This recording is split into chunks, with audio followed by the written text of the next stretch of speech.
माझ्या सर्व मित्रांनो, माणूस हा जे काही जगतो ते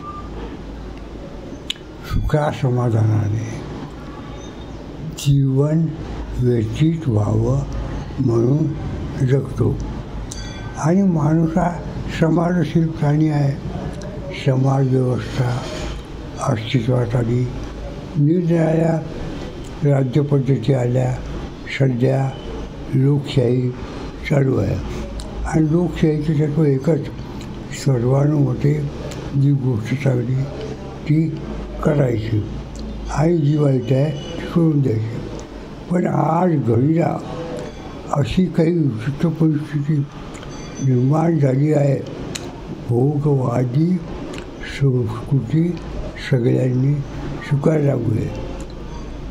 प्रत्येकाला भोगायचं आहे, जगायचं आहे. आणि भोगायचं म्हटलं म्हणजे वस्तू पाहिजे म्हणजे पैसा पाहिजे. आणि पैसा मिळवण्याचे अनेक साधने आहेत. चांगले आहेत, वाईट आहेत, शॉर्टकट आहेत, लॉंगकट आहेत. पण आज घडीला सगळ्यात सोपा मार्ग श्रीमंत होण्याचा राजसत्ता हाती असणे किंवा राजसत्तेजवळ असणे म्हणजे राजकीय फायदे आपल्याला भेटून आपण श्रीमंत हो. आणि याच हिशोबाने सोशल मीडियावर सगळे लोक अलग ग्रुपमध्ये विभागल्या गेले. त्याला कोणी जातीपातीचं नाव दिलं, कोणी धर्माचं नाव दिलं, कोणी पक्षाचं नाव दिलं. सगळ्याचा उद्देश एकच, स्वार्थ. मी आणि मीच, मलाच पाहिजे, सगळं माझ्या हातात.